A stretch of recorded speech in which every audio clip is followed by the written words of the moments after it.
அது என்ன பண்ணணும், நாடக கல்லூரியில் தொடங்கி அந்த கல்லூரிக்குள்ளாக நியாயமான ஆட்களுக்கு ட்ரைனிங் கொடுத்து விமர்சனம் அதுக்குள்ளாக வந்தவங்க இப்போ யூரோப்பில் மற்ற இடங்களில் எங்களோட ஸ்டூடெண்ட்ஸாக இருந்தவை இருக்கிறாங்க.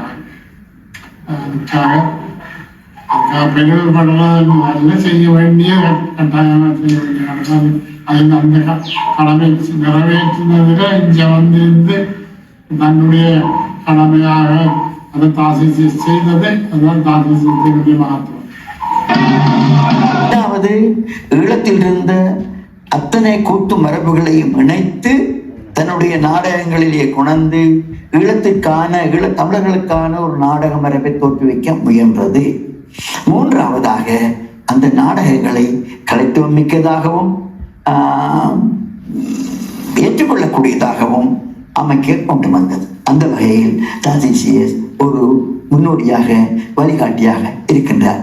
அதுவே அவருடைய ஈழத்து நாடகத்தின் வைபாகம் என்பது என்னுடைய அபிப்பிராயம்.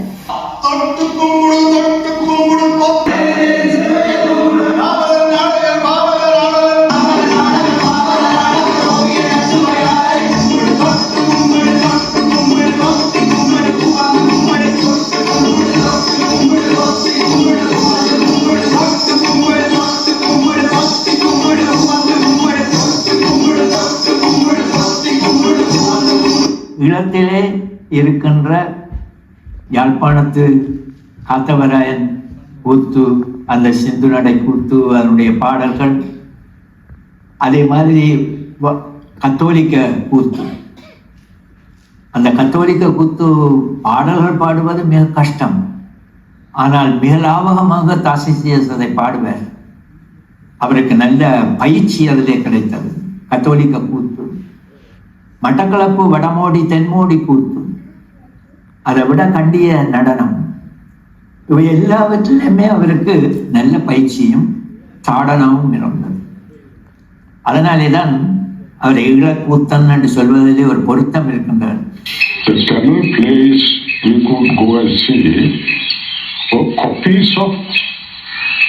Whatever comedians say in films of that time, the whole idea of a stage play for the Tamils in Colombo was to make them laugh. The story can be anything. No one was worried about the story. If you can imitate the comedians, South Indian comedians, the Tangavelu and that kind of people clap and they were welcome. Then what happened was Tarsicius and Sundarlingam took it upon themselves to change this culture. For me, Tarsi, you have been always a very practitioner of the arts. It is not just theory, or when he explained the theory, he could prove it on the ground, the way he's doing it, the way he's presenting it. So that's why for me it's a master. We have a lot of people in theory that are very good. They can talk a lot. And if it comes to being on stage or the performance, there's nothing. It's just air, empty air. And that's what I mean also by guruness. When he speaks about something, he knows it. And he knows it not only intellectually, he knows it spiritually, and he knows to transfer it on stage. And this is a unique thing for me. தாசிஸ் மாஸ்டருடைய நாடகங்களை போன்று இதுவரையில் எந்த ஒரு நாடகங்களும் தமிழில் வரவில்லை. எங்கட நாடக வடிவம் வந்து கூத்து. இந்த கூத்து பாரம்பரிய வடிவத்தில் இருந்து விருத்தம், காப்பு விருத்தம், தோடியம், மங்களம் போன்ற பாடல்கள் வருகிறது. இந்த பாடல்கள் ஒவ்வொன்றும் தேவையான இடங்களில் அது வருகின்றது. இதனூடாக எமது பாரம்பரிய ஆட்ட வடிவங்களை நாடகத்துள் இணைக்கிறார், பாடல் வடிவங்களை நாடகத்துள் இணைக்கிறார், போர்க்கலைகளை நாடகத்துள் இணைக்கிறார். இவ்வாறு எமது பண்பாட்டின் கூறுகளை தனது நாடகத்துக்குள் இணைத்து ஒரு கலவையாக மக்களுக்கு கொடுக்கிறார். ஒரு சமூக நாடகத்தின் ஒரு உரையாடல் நாடகத்துக்குள் வேண்டிய இடத்தில் அதனை புகுத்தி ஒரு அழகியல் வடிவம் இல்லாமல், ஆனா அந்த நாடகத்தின் நெறி தவறாமல் அதுவும் ஒரு பகுதியாக இணைத்து செய்ததுதான் தாசிஸ்மாஸ்களுடைய நாடகங்களை பார்க்கக்கூடியதாக இருக்கிறது. அவருடைய 2 கண்களுமே நாடக கண்கள். அவர் எதை பார்த்தாலும் அதில் நாடக பயிற்சியையும் நாடகத்தையும் தான் கண்டார். உதாரணமாக நாங்கள் கோயிலில் நடக்கும் பொழுது பாதங்களை மிகவும் அருகே வைத்து அமைதியாக நடப்போம். அப்போ அதை ஒரு பயிற்சியாக அவர் எடுத்து உடல் சமநிலை எவ்வாறு நாங்கள் எங்களுடைய உடலை நாங்களே எங்களுடைய உடலை எவ்வாறு பார்க்கிறோம் அப்படி அமைதியாக நடக்கும் பொழுது என்று அவ்வாறு இங்கே இருக்குது. வீடு குடிபூரல் உட இருக்கிற பாட்டுக்கள், மற்றது சந்தையில் வியாபாரிகள்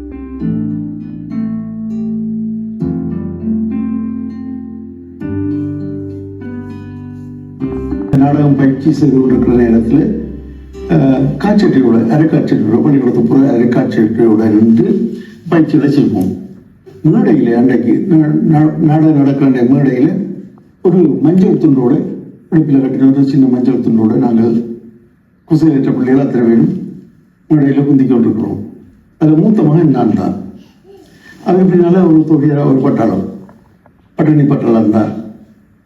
அப்போ குசையிலர் யாசகம் செய்து சோற்று பறக்கையோட சோற்று கலியத்தோட வாரார், கொண்டு வந்து மனைவியிட்ட கொடுக்குறார். அந்த அம்மா அதிலிருந்து கொஞ்சம் கொஞ்சமாக பிள்ளைகளுக்கும் கொடுக்கணும், எல்லா பிள்ளைகளுக்கும் கொடுக்கணும். அப்போ முதல் இருக்கிறது நான் தான், மூத்த மகன். நான் துணி பாய்ச்சி அம்மா எனக்கு பசிக்கிறதோடு நான் இருந்தேன். அம்மாவோட செல்லம் நான். அம்மா பறக்கை எடுத்து தார நேரம் ஒரு அழகா அடுத்தப்பி இந்த கையில் தார நேரம் ஏன்னா பக்கத்தில் இருக்கிற தம்பி அம்மா எனக்கு இருந்தான்னு சொல்லி அவன் இந்த காய்ச்சட்டை வளம் பிடிச்சு இழுக்கிறவன் அன்னைக்கு ஒரு பெரும் துண்டு தானே அதை பிடிச்சு இழுத்தான். அப்போ அந்த நேரம் ஒரு 10 வயதிற்கு மட்டும் நிற்கிறோம், 9 வயது பண்ணுவோம். சின்ன பையன்கள் நாங்கள் அந்த நேரம் காய்ச்சட்டைக்குள்ள அந்த கௌவினம் தரிக்கிற அந்த பழக்கம் இல்லை.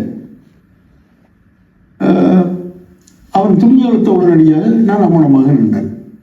உடனே இருந்தவங்க நான் அப்படியே எடுத்து உடனடியாக வாயில போட்டு இந்த கடவாயில ஒரு பறக்கை இருந்தால் வாயில போட்டுட்டு அதுக்கு பிறகுதான் பிறந்த துணியை மேலே எடுத்து மேலே கட்டுறேன். எனக்கு வெக்கம் இல்லை, நான் சின்ன பையன் தானே.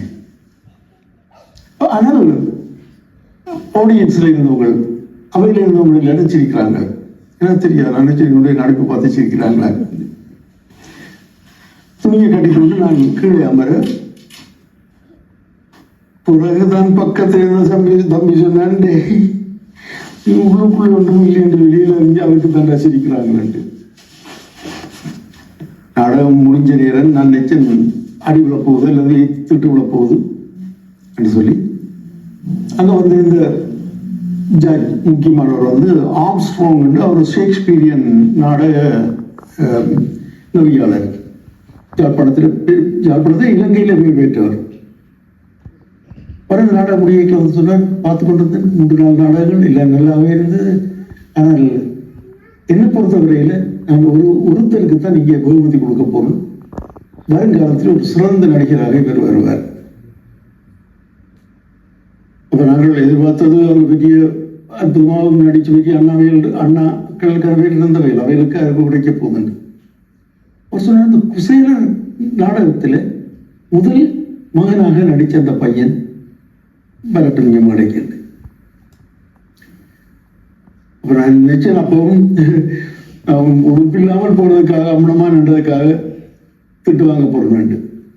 நான் போய் கையை கட்டிக்கொண்டு உங்களோட வீட்டு கொண்டு அழகராக ரெடியாக வாயை பிதுக்கி கொண்டு அவர் சொன்னார், என்ன அற்புதமாக நடிச்சா தெரியுமா, உங்க பசிதான் உனக்கு முக்கியமாக தெரிஞ்சது, அதுல தான் நீ குறியாக இருந்தாய் சாப்பாட்டுல. அந்த பறக்கிய கூட நீ வாயில் எடுத்து போவதை நான் பார்த்தேன். அதுக்கு பிறகுதான் நீ உங்க துணியை தேடினாய். முதல் பசி அது தீர்க்கப்படணும் உலகத்துல. இந்த பையனுக்கு நான் இன்றைக்கு இது கொடுக்க சொல்லி ஒரு 10 ரூபா அந்த காலத்தில் விடிய காசுப்பா. என்னோட பஸ் காசை 40% தான். 10 ரூபா விடிய காசு. அவரு தன்னுடைய கையெழுத்தை போட்டு எனக்கு தந்தார். அதை வாங்கி கொண்டு போன பிறகு பள்ளிக்கூடம் முழுதும் அதுக்கு பிறகு என்ன நாடகம் போட்டாலும் ஒரு சின்ன பாத்திரம் என்றால் எனக்கு தான் வர சந்தோஷம். ஆடை கலைந்து தலை மீதியில் அணிந்தோம், ஆழக்கடல் தைர நக்கடைய வந்தோம்.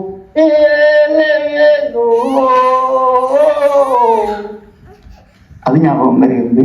உங்களுடைய புதியதொரு வீடு லும்பினியில பார்த்தபோது நான் உண்மையில் பிரமிச்சு அது நான் அதை சொல்லியும் இருக்கிறேன். நீங்கள் மாணவி எல்லாம் அதுக்கு பின்னர் நடந்த ஒரு சட்டம் ஸ்ட்ரீட்ல ஒரு மேல் மாடியில நடந்த ஒரு கூட்டத்துல நான் சொல்லி அது மிகப்பெரிய பாய்ச்சல் தமிழ் நாடகத்துக்கு. ஆமாம், நீங்க அந்த பாய்ச்சல் வார்த்தை எனக்கு ஞாபகம் இருக்கும். அது உண்மையில் அது மிக நேர்த்தியான ஒரு நாடகத்திற்கு ஒரு நல்ல முன்னுதாரணமாக அது திகழ்ந்தது. புதியதொரு வீடு அவர் ஒரு 12 பக்கத்துல எழுதின ஒரு நாடகம் அது. ஆனா அது மீனவ கதை என்று சொன்னார். மீனவ கதையாக மட்டுமே எந்த நாட்டிலையும் எந்த ஊர்லயும் அந்த கிராமத்து பிரச்சனையை வச்சு கொண்டு போடக்கூடிய ஒரு நாடகம். ஒரு தன்மொழிக்கிறான் போறான், வர முடியல, அவனுக்கு பட்டு போறான், இங்கே படிச்ச அவங்க கல்யாணம் கட்டி வைக்கிறாங்க. அவன் ஒரு அடிமை கொத்தடிமையாக இருந்து வேலை முடிச்சு திருப்பி வரான். அது எந்த ஊருக்குள்ள வரலாம், எந்த ஊருக்குள்ளையும் வரலாம். ஆனால் இது மீனவ கதையாக மீனவ இதாக இருந்தால் அதுக்கான பின்னணி சரியாக ஏற்படுத்தப்படணும். நாடகத்துல அந்த முதல் சீன்ல அந்த கடல் அலைகள் போடுற சத்தம், அந்த கடல் அலையில தான் நீங்க நிக்கிற மாதிரியும் நீங்கள் மாய்மீங்க நீங்க நடப்பீங்க. நீண்ட தூரம் நடந்து வர்றதுதான் நீங்கள் மாயம் பண்ணி ஒரே இடத்துல நின்று கொண்டு சில நிலைமைகள் கடல் அலையில நடந்து போற மாதிரியான ஒரு பிரம்மாண்டமான தோற்றம் தான் அந்த நாடகம்.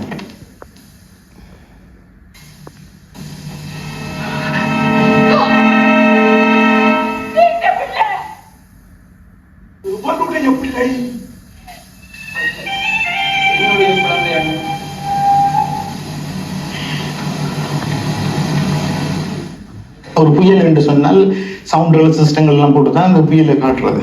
இவர் என்ன செய்யறாருன்னா ஒரு ஆட்ட வடிவத்தை கொண்டு வர, ஒரு புயலுக்கான ஒரு ஆட்ட வடிவம். அப்போ அப்படியே ஆடி ஆடி ஆடி ஆடி ஆடி ஆடி அப்படியே அதை தள்ளி கொண்டு போகும். புதிய ஒரு வீடு நாடகத்துல புயல்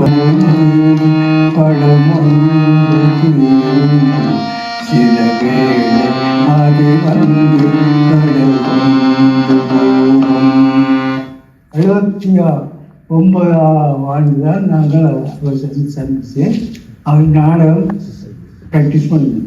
நானும் நான் கம்போஸ் பண்ணி சரியான்னு கேட்டுக்கொண்டு சரி என்று சொல்லி எல்லாம் வழிபாடு செய்து அவருக்கு என்ன புரிஞ்சு கொண்டது. அந்த நேரத்தில் அது நாடகம் எத்தனையோ இடங்களில் செய்யப்பட்டது. ஆனால் அவர் பிராக்டிஸில் பார்த்தால் சரியா சிங்கம் மாதிரி நிற்பார். பிரதியாளர்களுடைய பிரதிகளுக்கு நிறைய ஆள் நாங்கள் இருந்து நடிச்சு இருக்கிற நீங்கள் பொறுத்தது போதும். உங்களுடைய பிரதியில போதும் நாடகம் நிறையாக செய்யப்பட்டது. எப்படியான வித்தியாசமான உணர்வு உங்களுக்கு உங்களுடைய பிரதிகளை நீங்கள் நிறையாக செய்ய? இந்த பொறுத்தது போதும் என்ற நேரத்தில் நான் ஆயிராங்கனேஸ்வரசிங்க நெக்கிட்ட இவர்கிட்ட இதை கற்றினோம். அந்த விஷயங்களை சின்ன சின்ன தூண்டுகளாக சின்ன சின்ன துணுக்குகளாக காட்சி அமைச்சு ஆட்டங்களை இதெல்லாம் போட்டு ஏற்கனவே பார்த்து கொண்டிருந்தான். வாழ்கவென்று மங்களங்கள் கூறுவோம், ஆவண சாட்சி உங்களுக்கு மங்களங்கள் கூறுவோம். வாழ்க வாழ்க வாழ்கவென்று மங்களங்கள் கூறுவோம். தொட்டுக்கும் தொட்டுக்கும் தொட்டுக்கும் தொட்டுக்கும் தொட்டுக்கும்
சுவிஸ் தமிழ் நாடகக் கல்லூரி பல்வேறு விடயங்களை எங்கள் மனங்களில் பதித்திருக்கிறது.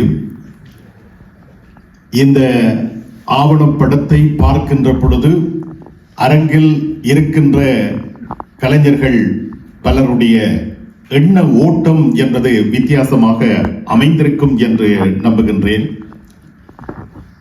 ஏசி தாசிசேஸ் அவர்கள் எமக்கு அருகில் தான் வாழ்ந்து கொண்டிருக்கிறார். அது மாத்திரமல்ல, ஒரு சில காலம் பாரிஸ் நகரிலே அவர் டிடிஎன் தொலைக்காட்சி நிலையத்திலே பணிப்பாளராக பணியும் ஆற்றியிருக்கின்றார். அவரிடத்தில் இருந்து நாம் எவற்றை கற்றுக்கொண்டோம் என்ற கேள்வியை இந்த ஆவண படத்தை பார்க்கின்ற பொழுது எங்கள் உள்ளங்கள் கேள்வியை எழுப்பியிருக்கும் என்று நம்புகின்றேன். உங்களிடத்தில் அந்த கேள்வி எழுந்ததா? நிச்சயமாக. காலம் எமக்காக காத்திருக்காது. காலம் மிக வேகமாக போய்கொண்டிருக்கிறது. தவறவிட்டு விட்டோம். இருப்பவர்களிடம் இருந்தாவது நாங்கள் இனிவரும் நாட்களை சிறப்பாக உபயோகித்துக் கொள்ள வேண்டும் என்பது என்னுடைய தாழ்மையான வேண்டுகோள். அடிக்கடி நான் சொல்கின்ற ஒரு விடயம், பாரிஸ் நகரத்திலே நாடக கலைஞர்கள் பலர் இருக்கின்றார்கள். ஒரு காலகட்டத்திலே 3 மாதத்திற்கு ஒரு விழா நடைபெற்றது. ஒவ்வொரு விழாவிலும் 3-4 நாடகங்கள் மேடையேற்றப்பட்டன. இப்பொழுது அடியோடு நாடக மேடையேற்றங்கள் பாரிஸில் நின்றுவிட்டன. அக்டோபர் மாதத்தில் திருமறை கலாமன்றம் அந்த விழாவை நடத்தி ஏதோ 1-2 நாடகங்கள் மேடையேற்றிக் கொண்டிருக்கின்றார்கள். அதுவும் கூட சூரி அவர்களுடைய மறைவுக்கு பின்னர் காத்திரமாக இல்லை என்பதை இந்த அரங்கிலே நான் மிக அழுத்தமாக பதிவு செய்கின்றேன். ஆகவே நாடக கலைஞர்கள், அந்த நாடகம் என்பது எங்களுடைய தொன்மையான கலை வடிவம். இதிலே குறிப்பிட்ட நேரத்திற்குள் நாங்கள் எந்தெந்த நாடுகளுக்கெல்லாம் பயணித்தோம், எந்தெந்த நாடுகளை சேர்ந்தவர்கள் எல்லாம் இந்த ஈழத்து கலை வடிவம் தொடர்பாக பேசி இருக்கின்றார்கள். அதெல்லாம் நீங்கள் பார்த்திருக்கின்றீர்கள். உண்மையாக பார்க்க வேண்டியவர்கள், இதை பற்றி அறிய வேண்டியவர்கள் வெளியே நிறையவே இருக்கின்றார்கள். அவர்களுக்கு இந்த விடயம் சென்றடையும் என்று நம்புகின்றேன்.